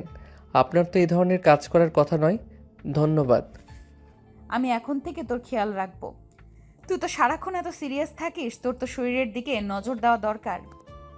মগটা হাতে নিল। মগের উষ্ণতা তার হাতে লাগতেই তার মুখে মৃদু স্বস্তি দেখা গেল। আপনার এই মনোযোগ আমার কাজে আরও শক্তি দেবে তৃষা। আবিরের এই সিরিয়াস কৃতজ্ঞতা তিশাকে মুগ্ধ করলো। সে আবিরের পাশে দাঁড়িয়ে তার কাঁধে হাত রাখলো। তোর কি এখন খুব চাপ হচ্ছে? কাজটা খুব কঠিন। এই কাজগুলো এখন আমার জীবনের সবচেয়ে জরুরি কাজ। আমি যদি তোকে একটু জড়িয়ে ধরি তো শর্ত ভাঙবে? এক মুহূর্ত দ্বিধা করলো না। সে জানে এই মুহূর্তে তিশাকে দূরে ঠেলে দিলে বাইরের লোকজনের চোখে তাদের সম্পর্কের টানাপোড়েন ধরা পড়ে যাবে, যা শত্রুর জন্য সুযোগ হতে পারে। আমার মনে হয় এই ধরনের শারীরিক ঘনিষ্ঠতা শর্তভঙ্গের আওতায় পড়ে না, কারণ আমরা তো এখন হবু বর বউ। আবিরের এমন যুক্তি তিশার হাসি থামল না। সে আবিরের কাঁধে আলতো করে মাথা রাখলো। আবির তখন কাজ থামিয়ে এক হাতে কফির মগ এবং অন্য হাতে তিশাকে ধরে রইল। তার চোখে কিন্তু বারান্দার বাইরে দূরে তাকিয়েছিল, যেন সে আড়াল থেকে কিছু পর্যবেক্ষণ করছে। এদিকে রিয়াজ তার সর্বশেষ পরিকল্পনার বাস্তবায়ন শুরু করে দিয়েছে। আবিরের ভাইয়ের অফিসের নকল চাবি তৈরি করে সে গুরুত্বপূর্ণ কিছু নথি সরিয়ে ফেলেছে। কাজ শেষ। চমৎকার। এবার আবির দেখুক সে কত বড় সিরিয়াস খেলোয়াড়। ওদের ব্যবসায়িক সাম্রাজ্য পতনের পথে, আর ওই ফাজিল ছেলেটা এখন বউ নিয়ে ব্যস্ত থাকবে। রিয়াজ জানতো না আবির তার গতিবিধি আগেই পর্যবেক্ষণ করেছে।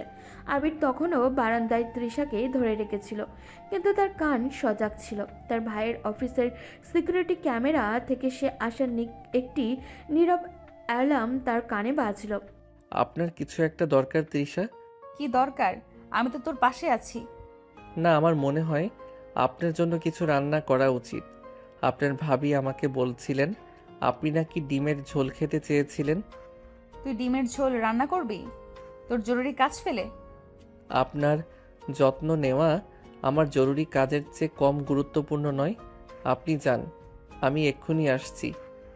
আবির দ্রুত রান্নাঘরের দিকে গেল। তৃষা রান্নাঘরের দরজায় দাঁড়িয়ে আবিরের দিকে তাকিয়ে রইল। আবির তাড়াহুড়ো করে ডিমের ঝোল রান্না করতে শুরু করলো, কিন্তু তার মনে ছিল অন্য কোথাও। সে দ্রুত ফোন বার করে তার ভাইকে একটি সাংকেতিক বার্তা পাঠালো, মানে অ্যালার্ট। দ্বিতীয় স্তর ভাঙা হয়েছে, পুরনো ফাইল কাজে লাগবে। আবির ডিমগুলো ঝোল থেকে উঠিয়ে দিয়ে তিশার দিকে তাকালো। আপনি এভাবে তাকিয়ে থাকলে ডিমগুলো পুড়ে যেতে পারে তৃষা। আপনি আমার জন্য টেবিলে বসে অপেক্ষা করুন। আমি তোকে দেখব, তুই কাজ কর। তিশা হাসলো। আবির এতে চাপের মধ্যেও তাকে সঙ্গ দিচ্ছে। তিশা তার পাশে দাঁড়িয়ে আবিরের রান্নার প্রক্রিয়া দেখছিল। আবিরের গাম্ভীর্য, তার গোপন চেষ্টা, এই সব কিছু মিলে তিশার মনে কোনো সন্দেহ জাগলো না। সে শুধু ভাবল আবির এখন শুধু তার প্রতি সম্পূর্ণভাবে নিবেদিত। আবির তার জীবনের সবচেয়ে বড় আশ্রয়। আবির ডিমের ঝোল রান্না করছিল, কিন্তু তার মন ছিল শত্রুর উপরে। রিয়াজ তার চাল চেলেছে। আবিরের ভাইয়ের অফিস থেকে নকল চাবি ব্যবহার করে গুরুত্বপূর্ণ ব্যবসায়িক নথি চুরি করা হয়েছে। আবির বুঝতে পারল এটাই মোক্ষম সুযোগ। যুদ্ধের সময় রান্নাঘরের ব্যস্ততার মাঝেই আবির ফোন বেজে উঠল। আবির দ্রুত ফোন রেখে একদম নিচু স্বরে কথা বলতে শুরু করলো। তিশা তখন ডাইনিং টেবিলে বসে কফির মগে চুমুক দিচ্ছিল। হ্যাঁ, আমি জানি এখনই করতে হবে, কোনো দেরি নয়। আমি ওদের 15 মিনিটের মধ্যে আমার পিন কোড দিচ্ছি। তুমি সেই ফাইলটা ডিলিট করে দাও দ্রুত। আবির ফোন রাখলো। সে ল্যাপটপ নিয়ে দ্রুত রান্নাঘরে ফিরল এবং একটি গুরুত্বপূর্ণ মেইল পাঠালো। তার মুখ দেখে মনে হচ্ছিল সে কোনো বড় বিপদে আছে। কি হয়েছে তোর? তোর মুখটা এমন কালো কেন? ডিমের ঝোল পুড়ে গেল নাকি? না, শুধু একটা জরুরি ব্যবসায়িক সমস্যা তৈরি হয়েছে। আমাকে এখন একটু বাইরে যেতে হবে। বাইরে? কিন্তু তুই তো বললি 1 মাস বের হবি না, তুই শর্ত ভাঙছিস? এই মুহূর্তে শর্তের চেয়ে বেশি জরুরি কিছু বিষয় আছে তৃষা, আপনাকে বুঝতে হবে। এটা শুধু একটা জরুরি কাজ যা আপনাকে আর এই পরিবারকে সুরক্ষিত রাখার জন্য দরকার। আমি তোর সাথে যাব, তুই যেখানে যাবি আমিও সেখানেই যাব। না, আপনি আমার শর্তের অংশ নন। আপনি এখানে থাকবেন। যদি আমি ফিরে না আসি তবে আপনি আমার ভাইয়ের কাছে যাবেন এবং বলবেন পুরনো ফাইল কাজে লেগেছে। কি যা তা বলছিস?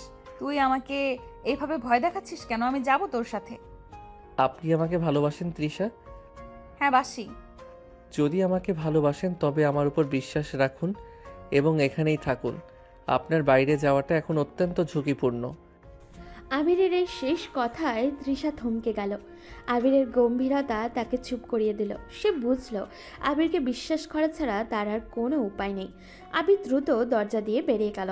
আবির ট্যাক্সি নিয়ে সরাসরি রিয়াজের অফিসের দিকে গেল। সে জানতো রিয়াজ এখন তার অফিসে বসে তার জয়ের উদযাপন করছে। তুই কোথায় আবির? রিয়াজ তার নতুন ফাইলগুলো নিয়ে শেয়ার বাজারে গুজব ছড়াতে শুরু করেছে। আমাকে সব শেয়ারের দাম পড়ে যাচ্ছে। চিন্তা করবেন না ভাই, আমি আগেই ফাইলগুলোর ব্যাকআপ নিয়েছিলাম আর এখনই রিয়াজকে তার খেলার আসল পরিণাম দেখাতে যাচ্ছি। আবির রিয়াজের অফিসে প্রবেশ করলো। রিয়াজ তার চেয়ারে বসে হাসছিল। আরে আবির, কি খবর? খুব সিরিয়াস দেখাচ্ছে যে। বউর সাথে ঝগড়া করে এলি নাকি? তোর তো ফাইজলামি করার কথা। আমার ফাজলামো শেষ হয়েছে রিয়াজ, এখন আসল কাজ শুরু। তুই কি জানিস তুই যাকে নিয়ে খেলছিস সে আমার হবু স্ত্রী? হবু স্ত্রী? তাকে তো আমি বাজারে সকলের সামনে অপমান করেছিলাম, আর তুই তাকে বাঁচাতে গিয়ে নিজের জীবন নষ্ট করতে বসেছিস। আমি তোর সব ফাইল চুরি করে নিয়েছি। তোর বাবার ব্যবসা এখন আমার হাতে। তোর ফাইল? তুই কি নিশ্চিত? আবির হেসে উঠল। সেই হাসি যা গত 1 মাস ধরে তালাবদ্ধ ছিল। আবির তার পকেটে থাকা একটি পেনড্রাইভ বের করলো। তুই যে ফাইল চুরি করেছিস সেগুলো ছিল শুধুমাত্র ব্যবসার পুরনো হিসাব। আসল ফাইলগুলো আমি আগেই সরিয়ে দিয়েছি। আর শুধু তাই নয়, তুই যে ফাইল ব্যবহার করে শেয়ার বাজারে গুজব ছড়িয়েছিস তার প্রমাণ আমি সরকারের কাছে পাঠিয়ে দিয়েছি। তোর শেয়ার বাজারের লাইসেন্স এখন বাতিল হবে রিয়াজ। কি বলছিস তুই? তুই 1 মাস ধরে এসব করছিস? তোর সিরিয়াস থাকার ভান ছিল এসবের জন্য? আমি তোর মতো নিচু মানসিকতার মানুষের সাথে ফাইজলামো করতে আসিনি রিয়াজ। আমি তোর ষড়যন্ত্র ফাঁস করতে এসেছিলাম। আর তৃষা, আমি তাকে ভালোবাসি, তাই তার এবং তার পরিবারের সম্মান রক্ষা করা আমার প্রথম দায়িত্ব ছিল। বাইরে পুলিশ সাইরেনের আওয়াজ শোনা গেল। রিয়াজের চোখ কপালে উঠল। আবির এক বিজয়ী হাসি আসলো। তিশা তখন বাড়িতে অস্থিরভাবে পায়চারি করছিল। আবিরের দেওয়া শেষ কথাটি তার কানে বাজছিল। যদি আমি ফিরে না আসি? তখনই আবির দরজা খুলে ঘরে প্রবেশ করলো। তুই তুই ফিরে এসেছিস? আমার ভয় হচ্ছিল। তুই এতক্ষণ কোথায় ছিলি? তিশাকে শক্ত করে ধরে রাখলো। তার মুখে এখন আর সেই কঠোর গাম্ভীর্য নেই, আছে এক ঝলমলে হাসি। আমি ফিরে এসেছি তৃষা, আমার কাজ শেষ। কি কাজ? তুই কি করেছিলি? আমি আমাদের জীবনের সব সমস্যা সমাধান করে এলাম তৃষা। এখন তুই আমার পাশে এসে বস। আমার মনে হয় আমাদের শর্ত শেষ হয়েছে। এখন থেকে আমি আর সিরিয়াস থাকবো না। শর্ত শেষ? তুই কি আমাকে বিয়ে করবি না? আমি তোকে কেন বিয়ে করব না? তবে এখন আমি তোর কাছে একটা ফালতু আবদার করব। কি আবদার? আমাকে একটা চুমু দে তৃষা। আমি সারা জীবন তোর ফাজিল বর হয়ে থাকতে চাই। তিশার চোখ আনন্দে ছলছল করে উঠল। আবিরের মুখে সেই পুরনো দুষ্টু হাসি ফিরে এসেছে। আর তিশা বুঝল তার মনের মানুষ শুধু দায়িত্বশীলই নয়, সে একজন নায়কও বটে। আবির তিশাকে শক্ত করে ধরে রাখলো। তার মুখে এখন আর সেই কঠোর গাম্ভীর্য নেই, আছে এক ঝলমলে হাসি। আবির বলল, আমাকে একটু চুমু দে তিশা। আমি সারা জীবন তোর ফাজিল বর হয়েই থাকতে চাই। তিশার চোখ আনন্দে ঝলমল করে উঠল। আবিরের মুখে সেই পুরনো দুষ্টু হাসি ফিরে এসেছে। ঠিক তখনই ড্রয়িং রুম থেকে জোরে শব্দ এলো। তিশার বাবা মা এবং আবিরের ভাই ভাবি সবাই চিৎকার করে ডাকছিলেন। আবির আর তিশা দ্রুত নিচে নেমে গেল। তোরা দেখেছিস রিয়াজ? টেলিভিশন স্ক্রিনে ব্রেকিং নিউজ চলছিল। বড় হরফে লেখা, ব্যবসায়িক ষড়যন্ত্র ফাঁস। প্রভাবশালী রিয়াজের বিরুদ্ধে অর্থ আত্মসাৎ ও শেয়ার বাজারের কারচুপির অভিযোগ। পুলিশ হেফাজতে। সংবাদ পাঠিকা দ্রুত জানিয়েছিলেন রিয়াজ নামের একজন ব্যক্তি কিভাবে তৃষার বাবার প্রতিষ্ঠানকে ধ্বংস করার জন্য দীর্ঘমেয়াদী ষড়যন্ত্র করেছিল। সেই সঙ্গে শেয়ার বাজারের ভুল তথ্য ছড়িয়ে কোটি কোটি টাকা আত্মসাতের চেষ্টা করছিল। টিভি স্ক্রিনে রিয়াজের গ্রেপ্তার হবার ছবি দেখানো হলো। আর তারপর একটি ছবি দেখাতে হলো যেখানে আবির পুলিশ কর্মকর্তাদের সাথে দাঁড়িয়ে প্রমাণ জমা দিচ্ছে। আবির, তুমি তুমি এসব করেছো? তুই আমাকে কেবল বললি পুরনো ফাইল কাজে লাগবে। তুই এত বড় ঝুঁকি নিলি কেন আবির? ভাই, আপনারা না জানলেই ভালো হতো। টেলিভিশনে তখন একজন সাংবাদিক তৃষার এলাকার সেই দিনের ঘটনাটি নিয়ে মন্তব্য করছিলেন। সাংবাদিক তৃষার চরিত্রের কালিমা লেপন করে রিয়াজ সাহেব সমাজে তার সম্মানহানি ঘটাতে চেয়েছিল, যাতে তৃষার বাবা মানসিক চাপে ভেঙে পড়েন এবং সহজে তার ব্যবসা রিয়াজের হাতে তুলে দেন। কিন্তু রিয়াজের সেই ষড়যন্ত্র ব্যর্থ করে দেন একজন যুবক, তার নাম হলো আবির, যিনি সেদিন শুধু সাহস দেখিয়ে তৃষাকে বিয়ের প্রস্তাব দেননি, তিনি গোপনে 1 মাস ধরে রিয়াজের ষড়যন্ত্রের জাল কেটেছেন। তিনি সব জেনেও শুধু পরিবারের সম্মান আর তৃষাকে রক্ষা করার জন্য একটা লড়াই লড়ে গেছেন। এলাকার সেই লোকগুলো যারা সেদিন তৃষাকে অপবাদ দিয়েছিল, তারা সবাই টিভিতে সেই খবর দেখছিল। তারা তাদের ভুল ভেঙে গেল, তারা বুঝতে পারল সেদিন তারা কত বড় ভুল করেছিল। তৃষা মোটেই খারাপ ছিল না, সে ছিল একটা ষড়যন্ত্রের শিকার। নিজেদের কৃতকর্মের জন্য তারা লজ্জায় মাথা নিচু করল। তুমি আমাদের জন্য তুমি এত বড় ঝুঁকি নিলে, তুমি আমাদের জীবন বাঁচালে বাবা। আবির, তুমি আমাদের পরিবারের শুধু মান সম্মান বাঁচাওনি, তুমি আমাদের নতুন জীবন দিলে। আমরা তোমার ঋণ কোনোদিন শোধ করতে পারবো না। তৃষা তখনও অবাক হয়ে দাঁড়িয়েছিল, তার কাছে পুরো রহস্য এখন উন্মোচিত। আবির কেন 1 মাস ধরে সিরিয়াস ছিল, কেন সে তাকে দূরে ঠেলে দিয়েছিল, কেন সে গভীর রাতে ল্যাপটপে কাজ করত, সব কিছুর উত্তর সে পেয়ে গেল। আবির নিজেকে বড় প্রমাণ করার জন্য নয়, তাদের জীবন রক্ষার জন্যই এইসব করেছিল। আবিরের সামনে এসে দাঁড়ালো। তুই তুই এসব একা সামলেছিস? আমি তোকে কতটা ভুল বুঝেছিলাম। তুই আমার দেওয়া শর্ত মেনে তোর স্বভাবের উল্টো কাজ করে। আপনার দেওয়া শর্ত আমার জন্য কোনো সমস্যা ছিল না তৃষা। আপনার ভালোবাসার সামনে আর এই পরিবারের সম্মানের সামনে আমার সব ফাজলামো তুচ্ছ ছিল। আমি তোকে ভালোবাসি আবির, আমি তোকে সেই সিরিয়াস আবির হিসেবে ভালোবাসি, যে নিজেকে না ভেবে অন্যের জন্য লড়াই করে। আর আমি সেই সিরিয়াসনেসকে ভালোবাসি, যা আমাকে আমার প্রিয় মানুষটির পাশে থাকার সুযোগ দিয়েছে। কিন্তু এখন আমার শর্তের মেয়াদ শেষ, আমি আর সিরিয়াস থাকতে পারছি না। আবির তার হাতে টাকা ডিমের ঝোলের বাটিটা টেবিলের ওপর রাখলো এবং তৃষাকে জড়িয়ে ধরল। সেদিন তৃষার আর কোনো দ্বিধা রইল না। তার পরিবারের সদস্যরাও বুঝলো আবির তাদের কাছে শুধু জামাই নয়, সে তাদের ঘরের সত্যিকারের নায়ক। তৃষা সেই রাগী সিনিয়র বউ থেকে আবিরের প্রেমে পড়া এক সাধারণ নারীতে পরিণত হলো। আবিরের মুখের সেই পুরনো দুষ্টু হাসিও ফিরে এসেছে। পরিবারের সবাই বুঝতে পারল আবির তাদের কাছে শুধু জামাই নয়, সে তাদের ঘরের সত্যিকারের নায়ক। এরপরেই 2 সপ্তাহ যেন ঝড়ের গতিতে কাটল। আবির আর তৃষার বিয়ের তোড়জোড় শুরু করলো। এলাকার মানুষজন যারা একদিন তৃষাকে অপবাদ দিয়েছিল, তারা এখন ক্ষমা চাইতে এসেছিল। একদিন সন্ধ্যায় তৃষা আবিরের রুমে এলো। আবির তখন বিছানায় হেলান দিয়ে কিছু একটা পড়ছিল। এই যে নায়ক সাহেব, কি পড়ছো এত মনোযোগ দিয়ে? নিশ্চয়ই বিয়ে নিয়ে কোনো ফালতু টিপস। না তৃষা, আমি নববধূর সঙ্গে রসিকতা করার 5টি সেরা উপায় পড়ছিলাম। যেহেতু তোমার শর্তের মেয়াদ শেষ, আমি আমার স্বাভাবিক জীবনে ফিরে যেতে চাই। তুমি কি আমাকে সারা জীবন ফাজলামো করে জ্বালাবে? আমি ফাইজলামো করে জ্বালাবো না, আমি মজা করে তোমাকে ভালোবাসবো। তুমি তো জানো আমার সেই সিরিয়াস রূপটা শুধুমাত্র রিয়াজের মতো শত্রুদের জন্য ছিল। এখন তুমি আমার রানী, আর রানীকে তো রাজকীয় আনন্দ দিতেই হয়, তাই না? তোমার এই ফাজিল রূপটাকেও আমার এখন খুব ভালো লাগে। কিন্তু শোনো, তোমার জন্য একটা সারপ্রাইজ আছে। কি সারপ্রাইজ? আমার শর্তের মেয়াদ শেষ হয়েছে, কিন্তু তোমার নতুন শর্তের মেয়াদ শুরু হবে বিয়ের দিন থেকে। নতুন শর্ত? হ্যাঁ, আমার শর্ত হলো সারা জীবনে অন্তত একবার, শুধুমাত্র একবার তোমার সব ফাজলামো আর হাসি বাদ দিয়ে একদম প্রথম দিনের মতো সিরিয়াস হয়ে আমাকে বলবে তুমি আমাকে কতটা ভালোবাসো। আর উঠে তৃষার কাছে এলো, তার চোখে সেই পুরনো চঞ্চলতা ফিরে এসেছে। এটা কোনো কঠিন শর্ত নয় তৃষা, আমি তোমাকে এখন বলতে পারি, কিন্তু আমি সেই মুহূর্তের জন্য অপেক্ষা করব যখন তোমার সেই রাগী সিনিয়র রূপটা আবার ফিরে আসবে।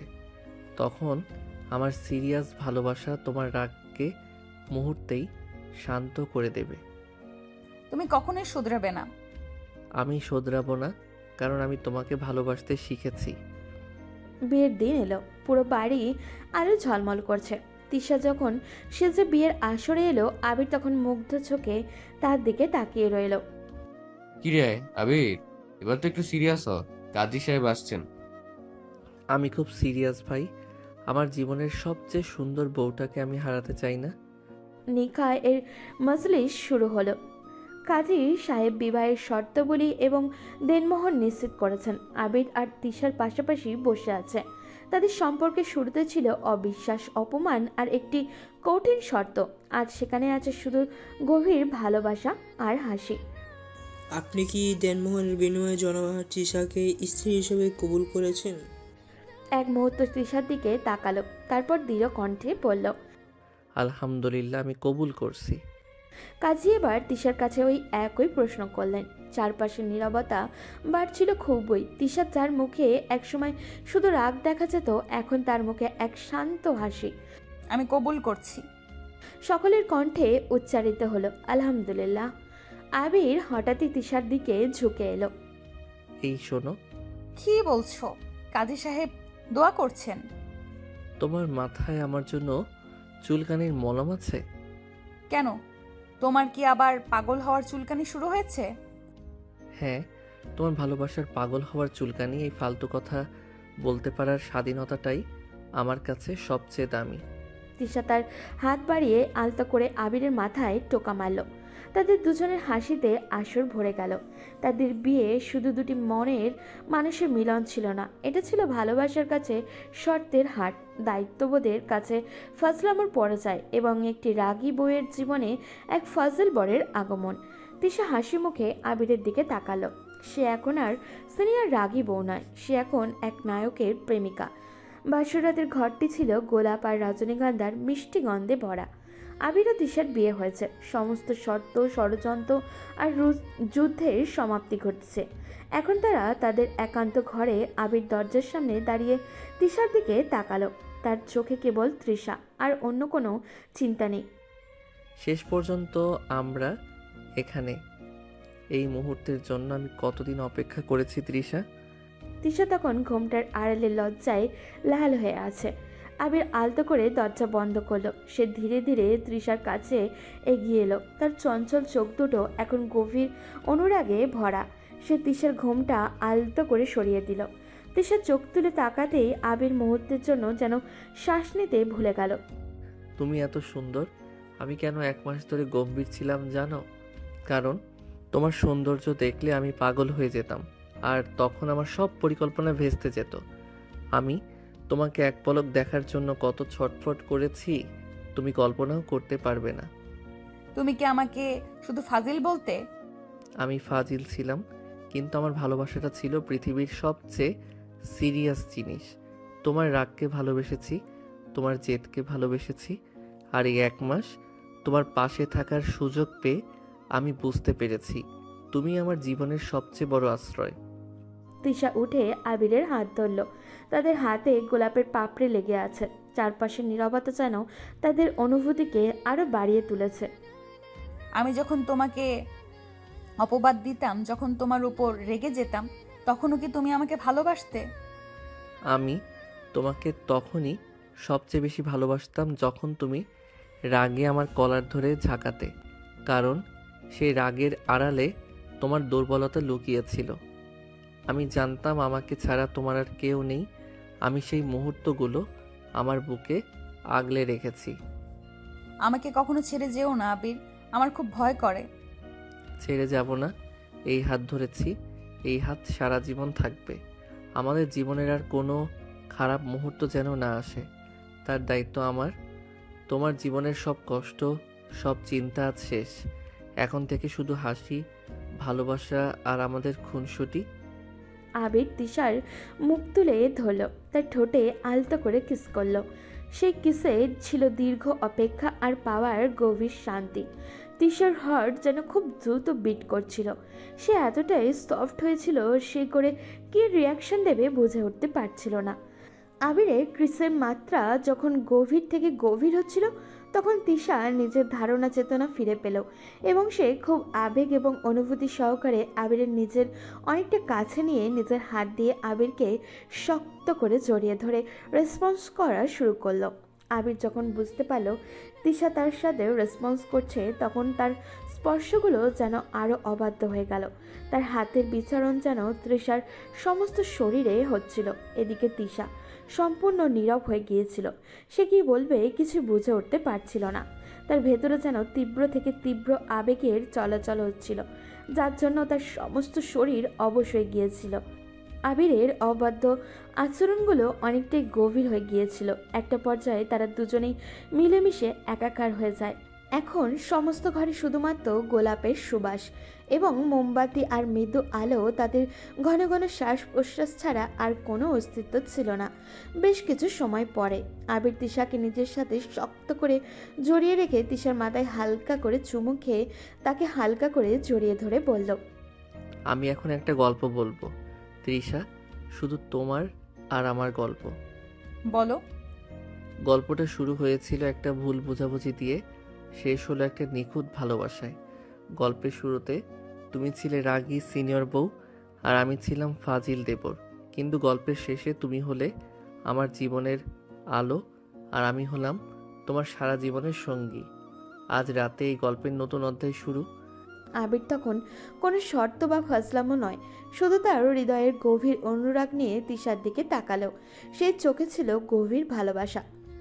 আজ রাতে আমি তোমাকে কথা দিচ্ছি তৃষা, আমাদের ভালোবাসার উপর আর কারো কোনো নিয়ন্ত্রণ থাকবে না, শুধু তুমি আর আমি। পুরোটা রাত তারা গল্প করে এবং নিজেদের মধ্যে ভুল বোঝাবুঝির সকল দেওয়াল ভেঙে আরও একবার কাছাকাছি আসলো। এই রাতটা যেন তাদের কাছে ছিল অনেক আকাঙ্ক্ষার এবং অনেক অপেক্ষার একটা মুহূর্ত, যেটা প্রতিফলিত হচ্ছিল প্রতিনিয়ত তাদের দুজনের ভালোবাসার উষ্ণতার মাধ্যমে। আবির তার দুই হাত দিয়ে তিশার মুখ তুলে ধরল। ধীরে ধীরে তাদের দূরত্ব কমতে থাকলো। এই ছিল সেই মুহূর্ত যেখানে সব অপেক্ষা, সব কষ্ট আর সব দ্বিধার সমাপ্তি ঘটল। বাসের রাতের নীরবতা ভেঙে কেবল দুটির হৃদয়ের উষ্ণতা আর ভালোবাসার ফিসফিস শব্দ প্রতিধ্বনিত হতে শুরু করলো। তারা একে অপরের কাছে নিজেকে সঁপে দিল। সেখানে ছিল শুধু নির্ভরতা, সম্মান এবং সীমাহীন ভালোবাসা। ভোর রাতে তারা দুজনে ঘুমিয়েছিল। হঠাৎ করে জানলার পর্দা ভেদ করে আলো এসে এখন তৃষার চোখে পড়ল। তখন তৃষার ঘুম ভেঙে গেল। ভোরের প্রথম আলো ঘরে গোলাপি পর্দা ভেদ করে আচ্ছাভাবে বিছানার ওপরে এসে পড়েছে। মৃদু বাতাস জানলার চিকন ফাঁক গলে ঘরে প্রবেশ করছে, আর তারা সাথে মিশে আছে রজনীগন্ধার মিষ্টি সুবাস। তৃষার ঘুম ভেঙে যেতে সে লক্ষ্য করে দেখলেও সে এখন আবিরের প্রশস্ত বুকের উপরে নিশ্চিন্তে শুয়ে আছে। আবিরের বাঁ হাতটি আলতো করে তার কাঁধের উপরে রাখা। তৃষা আস্তে আস্তে চোখ খুলে আবিরের মুখের দিকে খুব গভীরভাবে লক্ষ্য করলো। কি নিষ্পাপ আর শান্তভাবে ঘুমিয়ে আছে ছেলেটি। কে বলবে এই ছেলেটা কাউকে এতটা ভালোবাসতে পারে, তার জন্য তার পুরো জীবনটা ঝুঁকির মধ্যে দিয়ে দিতে পারে। এইসব কষ্টের দিন, শর্ত আর আবিরের গভীর ত্যাগ, সমস্ত কিছু কথাতে ভাবতে ভাবতে তৃষার চোখে পানি টলমল করে উঠল। সে নিজেকে পৃথিবীর শ্রেষ্ঠ ভাগ্যবান মনে করতে লাগলো। আবিরকে এখন কেবল তার রক্ষাকর্তা নয়, জীবনের অবিচ্ছেদ্য অংশ মনে হচ্ছে। তৃষা আবিরের দিকে গভীরভাবে তাকিয়ে থাকে। হঠাৎ করেই আলতোভাবে আবিরের কপালে হালকা একটা চুমু খেলো। তারপর সাবধানে শাড়িটা কোনো মতে নিজের শরীরের সাথে জড়িয়ে ওয়াশরুমের দিকে পা বাড়ালো। তৃষা যখন বিছানা থেকে উঠতে যাবে, তখন তার নিজের শরীরের প্রতিটি পেশিতে যেন গভীর এক ক্লান্তি অনুভব হচ্ছিল। কিন্তু তারপরেও সে মনের জোর দিয়ে নিজেকে নিয়ে ওয়াশরুমের দিকে চলে গেল। হঠাৎ করেই আবিরের ঘুম ভেঙে যায়। সে পাশে তৃষাকে অনুভব করতে না পেরে চমকে ওঠে। সে হাত দিয়ে বিছানার এপাশে তৃষাকে খুঁজতে থাকে। যখন তৃষাকে নিজের পাশে পায় না, তখন সে তাড়াতাড়ি উঠে বসে আশেপাশে খুঁজতে শুরু করে। কিন্তু যখন ওয়াশরুম থেকে পানির মৃদু আওয়াজ আসে, তখন সে বুঝতে পারে তৃষা ভেতরে আছে। কিছুক্ষণের মধ্যেই তৃষা ওয়াশরুম থেকে বেরিয়ে আসে। সে কোনো মতে শাড়ির ভাঁজগুলো ঠিক করার চেষ্টা করছিল, যদিও তার হাঁটার গতি ছিল খুবই ধীর। তৃষাকে এই অবস্থায় দেখে আবির বিছানা থেকে দ্রুত নেমে তার দিকে এগিয়ে যায়। সে তৃষাকে দেখে কিছুক্ষণ অবাক হয়ে তাকিয়ে থাকে। তারপর তার মুখটা এক মুহূর্তের জন্য কঠিন হয়ে ওঠে। হুট করে সে অনুতপ্ত কণ্ঠে বলে ওঠে, তোমার যদি এতই কষ্ট হচ্ছিল তাহলে তুমি আমাকে আটকালে না কেন? হঠাৎ করেই আবিরের কণ্ঠে এমন কথা শুনে তিশার পা থমকে যায়। সে কি করবে বা কি বলবে কোনো ভাষাই খুঁজে পাচ্ছিল না। সে শুধু অবাক হয়ে আবিরের দিকে তাকিয়ে রইল। আবির যখন দেখল তিশা তার দিকে অবাক হয়ে তাকিয়ে আছে, তখন সে ছুটে গিয়ে তিশার হাত ধরে। তৃষাকে ধরে নিয়ে এসে বিছানায় বসিয়ে আবির তার হাত দুটো ধরে তৃষার দিকে গভীরভাবে দৃষ্টি নিবদ্ধ করে তাকিয়ে বলল, আই অ্যাম সরি। আমার সব মনে আছে তৃষা। আমি জানি তুমি কতটা নতুন। শুধু আবেগের বশে, ভালোবাসার তাড়নায় আমি ভুলে গিয়েছিলাম। আমাকে আটকালে না কেন তুমি? তোমার কষ্ট দেখে আমার নিজেরই কষ্ট হচ্ছে। তোমার কোনো দোষ নেই আবির। তুমি কি ভাবছো? এটি তো আমাদের ভালোবাসার প্রথম চিহ্ন। তোমার এত কাছে আসতে পেরে, তোমার এই গভীর ভালোবাসা অনুভব করতে পেরে আমার এই সামান্য কষ্ট কিছুই না, বরং আমি নিজেকে পৃথিবীর শ্রেষ্ঠ ভাগ্যবান মনে করছি। তুমি শুধু আমার পাশে থেকো। আবির তিশার হাত ছেড়ে আলতো করে তার কপালে একটি গভীর চুমু খেলো। তার চোখ দুটো ছিল গভীর মমতা আর অনুরাগে ভরা। সে তৃষাকে শক্ত করে নিজের বুকের সাথে জড়িয়ে ধরল। আর কখনো একা কষ্ট পাবে না আমার রানী। কালকের রাতটা ছিল আমাদের শর্তহীন ভালোবাসার অঙ্গীকার। আজ থেকে আমাদের জীবনের প্রতিটা সকাল হোক নতুন করে শুরু করার প্রত্যয়। নতুন করে শুরু তো হয়েই গেছে আবির। তোমার ফাজলামো, তোমার সিরিয়াসনেস, সব কিছুর উপরে আমি তোমাকে বিশ্বাস করি। তুমি যখন আমার পাশে থাকো, আমার আর কিছুরই প্রয়োজন হয় না। আমাদের গল্পের শুরুটা ছিল শর্ত দিয়ে, কিন্তু শেষটা হবে ভালোবাসা দিয়ে, যা কখনো শেষ হবে না। এই যে তুমি এখন আমার বুকে শুয়ে, এটা কোনো গল্পের শেষ লাইন হতে পারে না। এটা আমাদের নতুন গল্পের সূচনা। সেই গল্প যেখানে রাগী সিনিয়র বউ আর ফাজিল দেবর মিলে একটা সুখের সংসার গড়ে তুলবে। ঘরের জানলা ভেদ করে প্রথম সকালের নরম রোদ এসে পড়ল তাদের দুজনের ওপরে।